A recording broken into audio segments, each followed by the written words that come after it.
and our colleagues. We really welcome everyone to be here, and a number of our members are here as well, and to that we really thank them for being here. It's great to see the support and the partnership of the work that we do together with the University of Calgary. So thank you very much.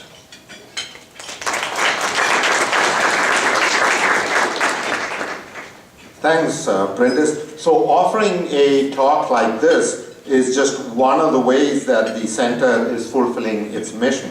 The Centre has had major financial support from CN Rail, Talisman Energy, Alliance Pipeline, as well as by an anonymous individual. This seminar is, of course, offered through the support of Alliance Pipeline, and therefore we are able to offer it free of cost, so much credit is due to Alliance Pipeline. I'd like to thank the Haskayne School of Business Events team, led by Sherry West for the logistics, and also the support of my colleagues B. Yuanchuk, David Milia, and Chanel McLeod is gratefully acknowledged. Now, we would appreciate it if you would leave us your name card so that we can inform you of future events. And more important, we have some feedback cards on the table. If you would fill that out, that would be great, because that allows us to know what your interests are, and it allows us to be even better in the future. Now, we are of course thrilled to have David Jacoby here as our speaker. So before I introduce him, the plan is for him to speak for about, I would say, about 40 minutes. And then we would have time for questions, and we should be out of here by 1 p.m.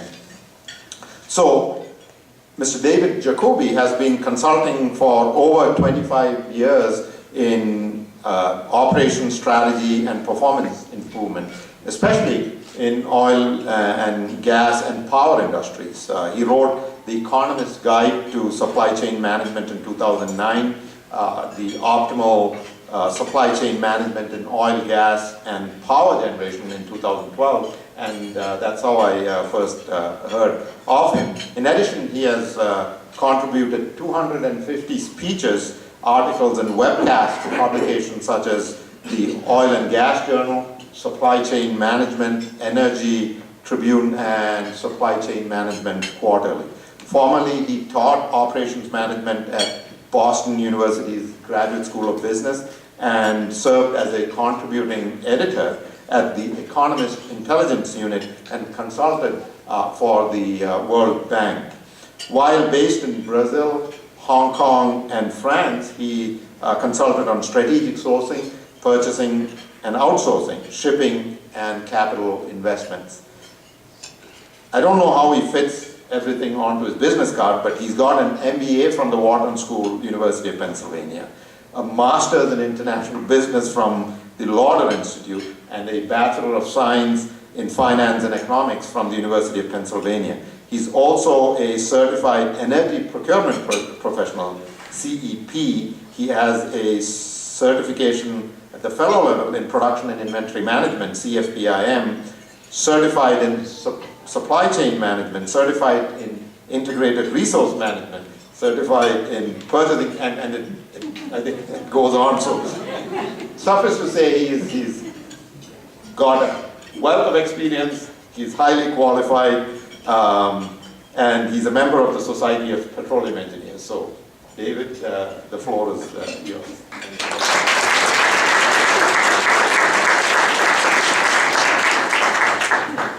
Jagdeep mentioned all those certifications, but I hear that this week President Trump is going to decertify most of them. So thanks very much to Jagdeep and also everybody at the Haskayne School of Business and our partners that have just been introduced. It's a pleasure to be here, and I really appreciate the opportunity. I flew in yesterday from the Middle East, where I spent a lot of time, and I flew in on KLM through Amsterdam, and it reminded me of a previous trip I made also from Bahrain or Saudi Arabia through Amsterdam back through North America. This was shortly after 9/11, and when you went through the airports in Amsterdam and elsewhere, all eyes were on you, and they were just looking at everybody to make sure you were safe. So I have to say that before that trip, I had taken a few excursions in the Middle East, one of which was a desert safari. I don't know how many of you have ever done that. It's a ride through the desert of Saudi, in this case the UAE, and along that trip, you make a few stops and do some shopping. So I picked up some things, including a beautiful long Omani sword that I figured my 11-year-old son would love. So I brought it with me, I packed it in my suitcase. And I also, along that trip, had stopped in Abu Dhabi to rent some office space for our office. And I met with an agent who was also a shipping distributor and all sorts of things. And this guy was very, very nice, a Pakistani guy. And he made a nice sort of gift after treating me to a nice lunch. He handed me this box and said, it's gift wrapped and everything, said, take it back. Okay, thank you very much. So I was stopping through KLM's transit in Amsterdam. The check-in people at the connecting airline were all asking, you know, at that time you had to come up and they asked you this, they had the whole sheet of questions. First question, you know, did you pack your bags yourself? Yes. Have the bags been in your possession the entire time? Well, not really. I left them in the hotel, you know, and for the day. And he said, well, were they guided and were they under any kind of lock and key? Well, no, I don't think so. They were just in the front lobby, actually, like accessible to everybody. So at which point the guy started kind of looking at me a little carefully, asking some more questions. He said, is there anything in your bag that would constitute a hazardous or flammable item? Well, there's a big sword I packed in there. So he started looking at me a little more carefully and said, where'd you get the sword? I got it in Saudi Arabia, I got it in the UAE, you know. He's struggling at this point because he sees me and he wants to be efficient and pass me through, but he's having trouble. What do I do with this guy, you know? So then he asked, well, is there anything else in your bag? And I said, well, yeah, there's a gift box about this big that I got from a guy. He said, who gave it to you? I said, I don't know him too well. He said, there's a Pakistani guy I met in Abu Dhabi, and he handed me a box. It was ticking, right? I think it's a clock. So he really, you know, had this, at this point he kind of like put down his sheet, he looked me in the eye, said, go ahead. You know, I think trust and relationships get you very far in business. Let me give you a very quick understanding what Boston Strategies International is, and then we can get going with the topic du jour. We're a consulting firm. We work a lot for regulators, for oil and gas producers, power producers, and affiliated service providers like lenders and law firms. We serve the NAFTA region, what used to be the NAFTA region, maybe as of next week or the week after it won't be NAFTA anymore. We work a lot in the Middle East. Our anchor client for many years has been Saudi Aramco. We do capital project planning for major procurement initiatives. We also serve the midstream. We've done extensive analysis of the whole midstream infrastructure for companies like offshoots of Chesapeake.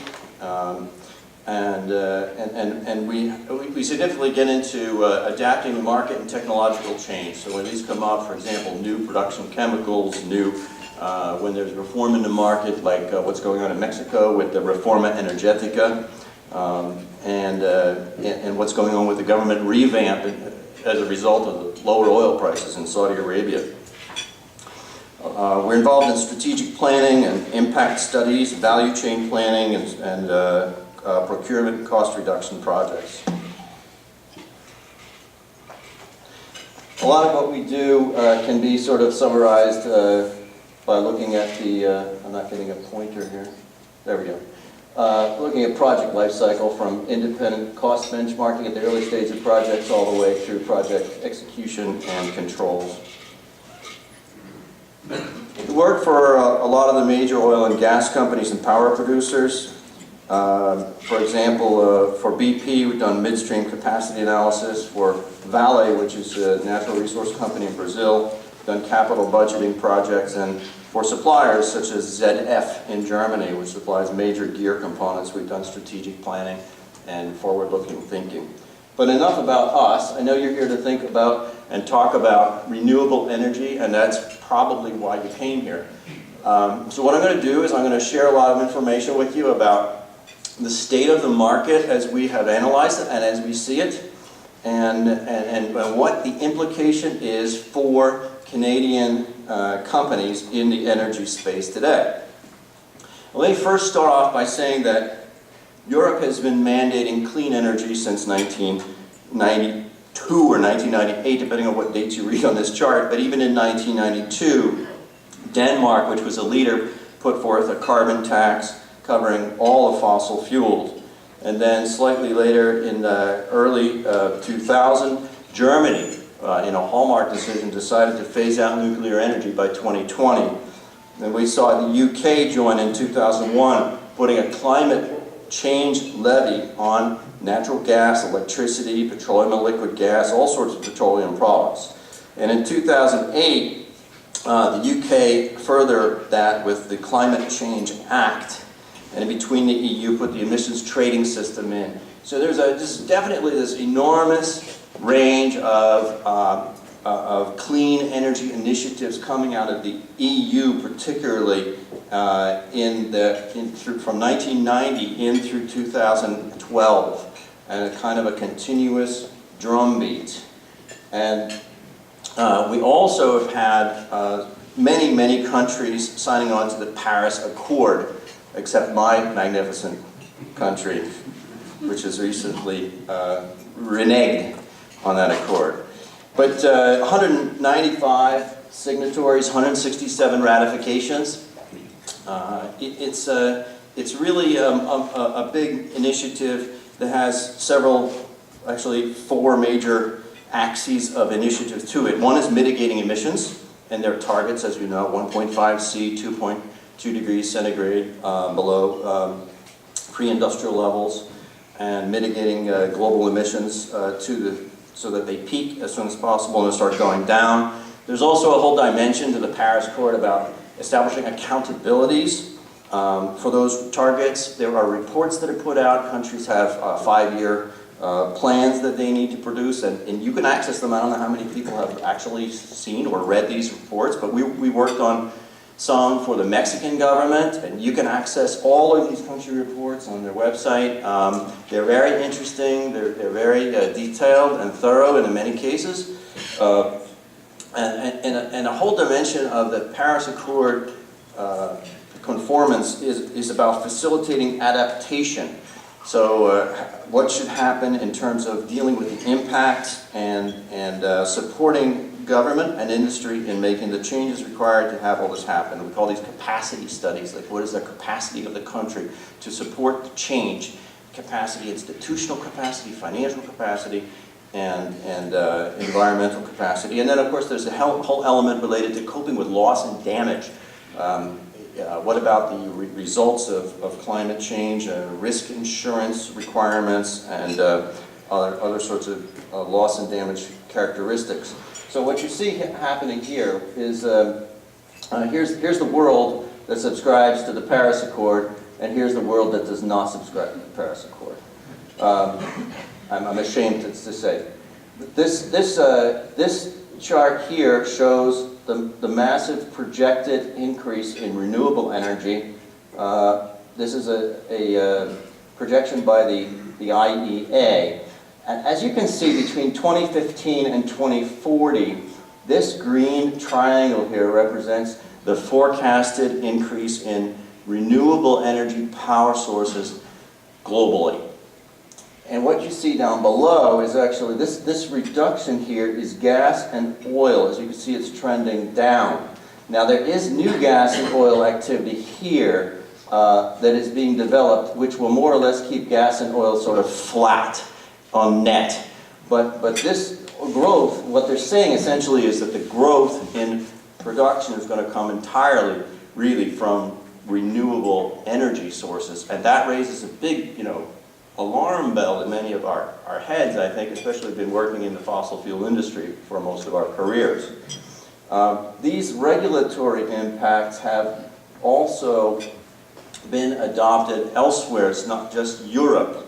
So what we can see is that while today, I mentioned a few carbon tax rate initiatives in Europe, the average of the carbon tax rate is in 15 countries that have the carbon tax, it's 18% a barrel or 37% per MMBTU. If you average that across the entire world with all those that don't have carbon taxes or have zero carbon taxes, you're looking at a 1.5 to 3% carbon tax rate, and we're looking at a 2030 estimate of, let's say, that those more countries adopt this kind of a carbon tax. It's an economic and regulatory environment that would be very, very different. We're looking at air pollution standards that are currently set up around PM 2.5 and PM 10 ranges in 58 milligrams per cubic meter, PM 10 of 85. We're looking at targets now for standards that are probably going to shoot that down to about 28 or 29 and 77 respectively. So air pollution standards are rising around the world. And in addition to that, low carbon fuels have substantial regulatory components to them. Currently 7% content requirement overall across 34 countries with the mandates, and we see that increasing. So there's quite a regulatory inertia and push that looks like it's going to last for quite a long time into the future. And some of this is summarized in one of my upcoming books called, actually it's out next week, called The High Cost of Low Prices.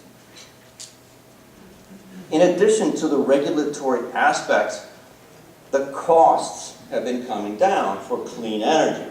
And they've been coming down more for clean energy than they have for conventional energy, to be totally honest. So what's happening is, for example, in solar, you see that in solar, if the cost was 100 in 2010, it dropped by 50% between then and 2015. And it will drop again, it has dropped and will continue to drop about another 50% by 2020. So the cost of polysilicon has fallen by 62%. The PV module has fallen substantially. The cost of inverters is down, and the balance of system is steady. But all the major components for solar have been decreasing in cost. Wind has also been decreasing, the cost of wind power for the capital, mostly because of the wind turbine generator, the WTG, which costs have come down 30 to 40% between 2009 and 2015. My company did a large study for a European power producer with an offshore wind farm where we were sourcing that. And one of the big questions is, should we lock in the capacity now for procurement? Because it was an extremely large project, and without guaranteed capacity, the question was, would there be enough capacity in the market to satisfy our needs? But the counterpart, or the reason why not to do that, would be because the prices were coming down all the time. So if we wait 2 years, 3 years, 4 years until we actually need the equipment, we're going to pay less. So we did some trade-offs for them about whether they should lock in the capacity and pay more, or wait and hope for the best and maybe save some money. Now, geothermal costs have also come down, but not as dramatically, about 6% for the total installed costs. And that's related to some production wells and field equipment and things that we find in conventional fossil fuel exploration. We also track metrics and price indices for about 60 types of oil and gas related equipment and supplies.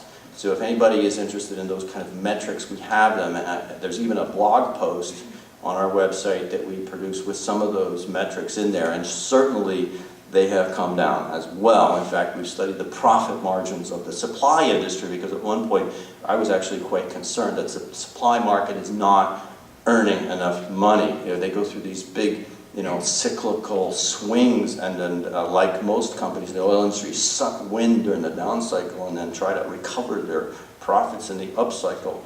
Well, I used to work at A.T. Kearney, and we killed the automotive supply industry by aggressively sourcing from them and putting too much negotiating pressure down. So there's a certain point at which the suppliers give away the equipment to stay in business. You don't want to get to that level. We're not there with oil and gas right now, but that explains why geothermal costs have come down, but not as much as some of these major new emerging technologies have for cost. And hydropower costs have come down a little bit, but not much.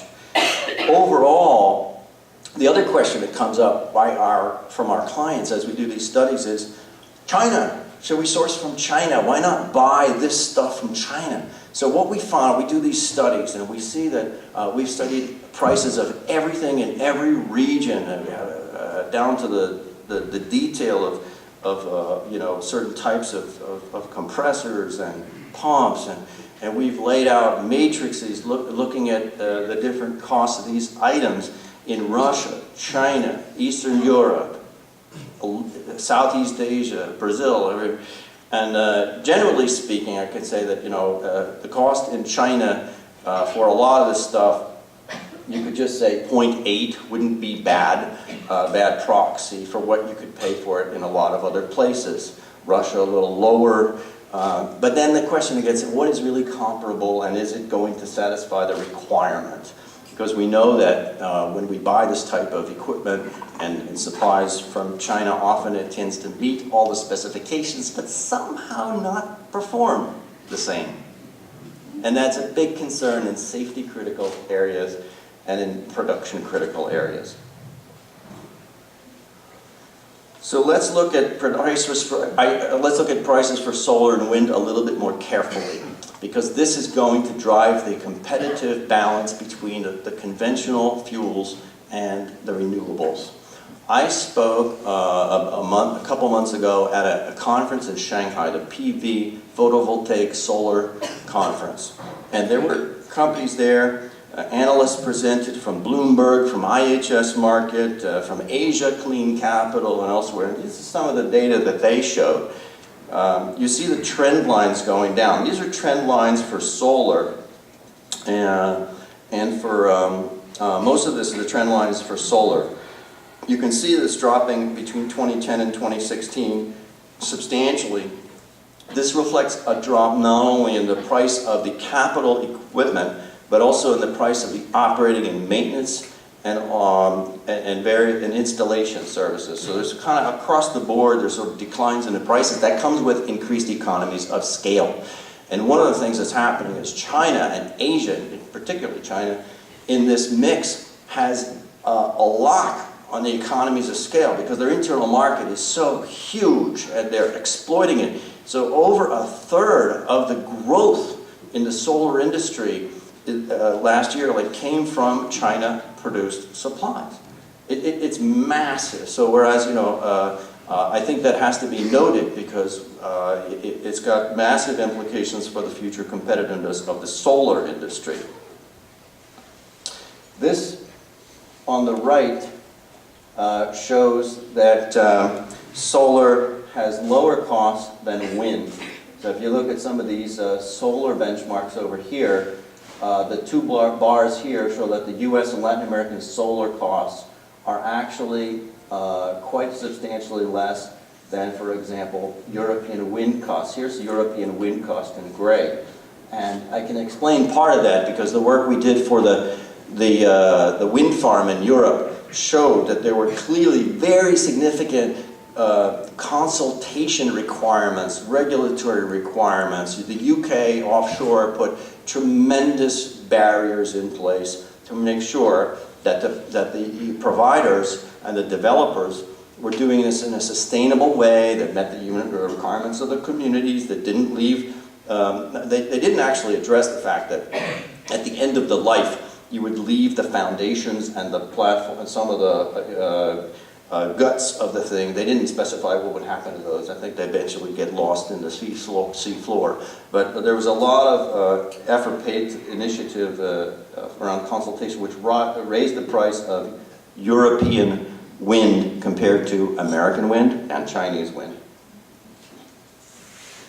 So globally, as I was saying, China dominates to the scale. These are kind of to scale, actually. So you can see that the blue circle here on the right represents China's hydro power compared to others' hydropower. It's huge, and Europe and North America also have substantial hydro. Similar story with wind. The wind has very large economies of scale in China, but most of it is onshore. And in Europe, a lot of it is offshore because it captures a lot more wind.